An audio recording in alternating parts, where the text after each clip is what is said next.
हुई गई है, सोच नहीं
भाइयों,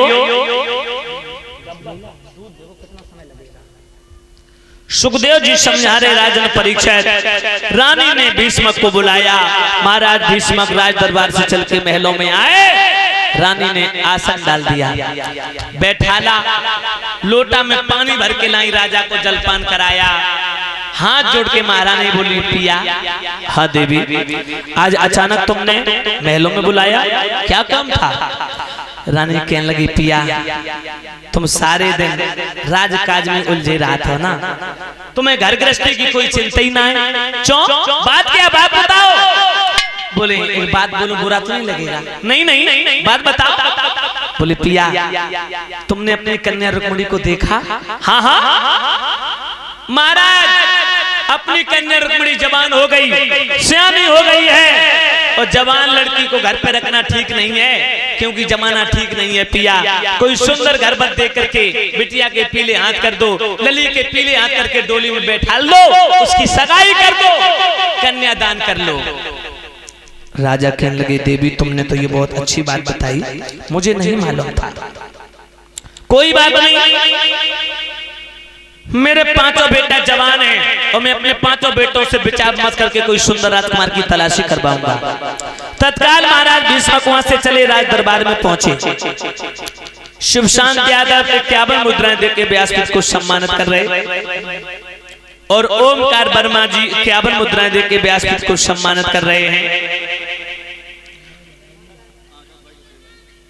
आकाश भैया कपड़े वाले ये 101 मुद्राएं देकर के व्यासपीठ को सम्मानित कर रहे हैं।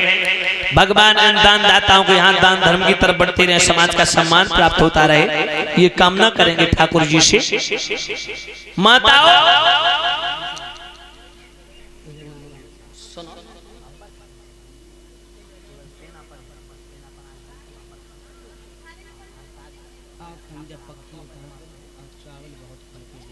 भाइयों, भीष्मक ने राज दरबार में जाकर के 5 बेटों से एक बात कही।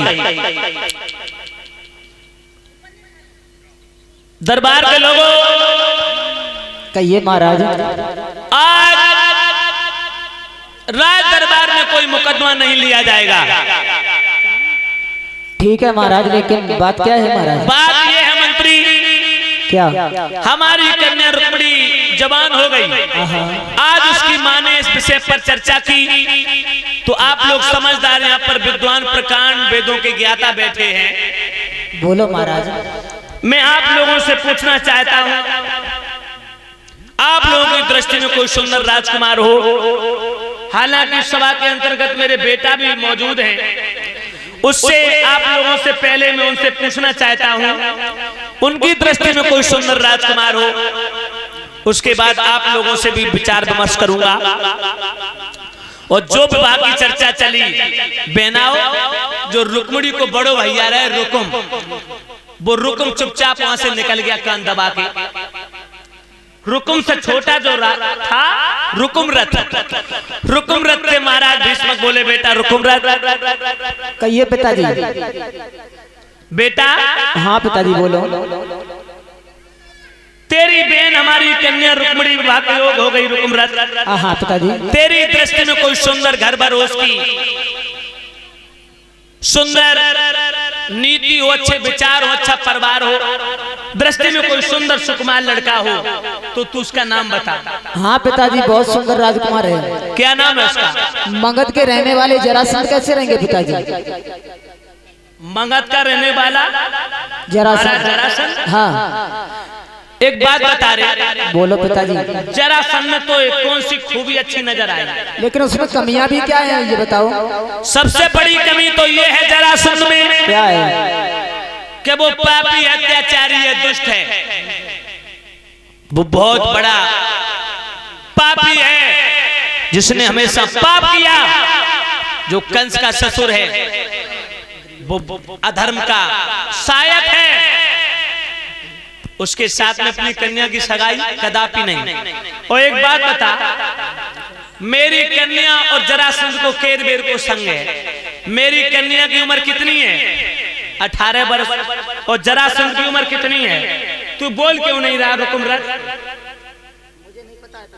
पता नहीं है? 148 साल को जरासंध है, 148 साल का जरासंध और कन्या 18 वर्ष की। क्या ये शादी ठीक है?